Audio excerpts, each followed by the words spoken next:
Hi ಎಲ್ಲ ನಮಸ್ಕಾರ. ಇವತ್ತಿನ ಒಂದು ವಿಡಿಯೋದಲ್ಲಿ ಗ್ರಹಗಳ ಒಂದು ಅಶುಭ ಭಾವಗಳು, ಈ ಒಂಬತ್ತು ಗ್ರಹಗಳ ಅಶುಭ ಭಾವಗಳು ಯಾವ ತರ ಇದೆ ಅಂತ ನೋಡೋಣ. ಈ ಕೆಲವು ಗ್ರಹಗಳು ಕೆಲವು ಪ್ಲೇಸ್ಮೆಂಟ್ ಅಲ್ಲಿ ಒಳ್ಳೆ ಒಂದು ಫಲ ಕೊಡುತ್ತೆ, ಕೆಲವು ಪ್ಲೇಸ್ಮೆಂಟ್ ಅಲ್ಲಿ ನೆಗೆಟಿವ್ ಫಲ ಕೊಡುತ್ತೆ. ಅದು ಯಾವ ತರ ಅಂತ ಈ ವಿಡಿಯೋದಲ್ಲಿ ತಿಳ್ಕೊಳ್ಳೋಣ.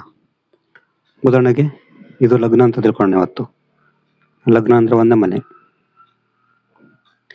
ಸೂರ್ಯ ಏನಾದ್ರು 6-8 ಮನೇಲಿದ್ರೆ ಅದು ಅಶುಭ ಭಾವ. ಸೂರ್ಯ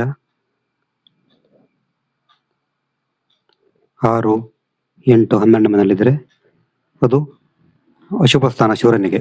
ಇಲ್ಲಿ ಅದು ಎಷ್ಟು ಒಳ್ಳೆ ಯೋಗ ಇದ್ರೂ ಕೂಡ ಇಲ್ಲಿ 6, 8, 12 ಮನೇಲಿದ್ರೆ ಸೂರ್ಯನ ಪ್ರಭಾವ ಕಮ್ಮಿ ಆಗುತ್ತೆ. ಮತ್ತು ಚಂದ್ರ ಕೂಡ ಹಾಗೆ. ಚಂದ್ರ 6, 8, 12 ಇರಬಾರ್ದು. ಚಂದ್ರನಿಗೆ ಕೂಡ 6, 8, 12 ಅಶುಭ ಭಾವ ಆಗುತ್ತೆ. ಆಮೇಲೆ ಮಂಗಳ ಏನಾದ್ರು 4ನೇ ಮನೇಲಿದ್ರೆ,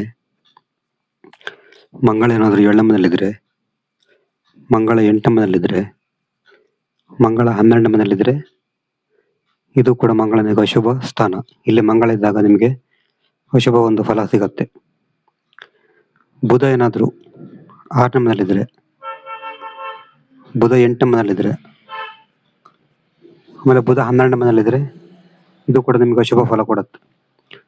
ನಂತರ ಗುರು ಏನಾದ್ರು 3ನೇ ಮನೇಲಿದ್ರೆ, ಗುರು ಏನಾದ್ರು 6ನೇ ಮನೇಲಿದ್ರೆ, ಗುರು 8ನೇ ಮನೇಲಿದ್ರೆ, ಗುರು 12ನೇ ಮನೇಲಿದ್ರೆ ನಿಮ್ಗೆ ಇದು ಅಶುಭ ಫಲ ಕೊಡೋದು ಗುರು. ಆಮೇಲೆ ಶುಕ್ರ ಏನಾದ್ರು 6ನೇ ಮನೇಲಿದ್ರೆ,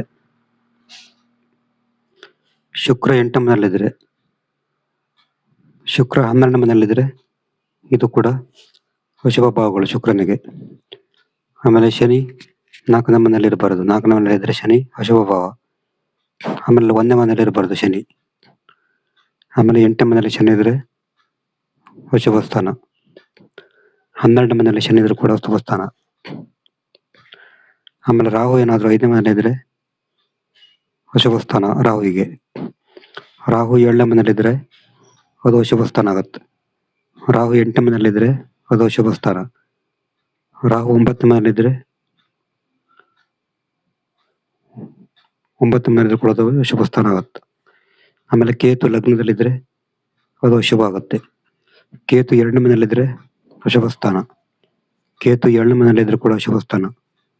ಕೇತು 8ನೇ ಮನೇಲಿದ್ರೆ ಅಶುಭ ಸ್ಥಾನ. ಕೇತು 11ನೇ ಮನೇಲಿದ್ರೆ ಕೂಡ ಅಶುಭ ಸ್ಥಾನ.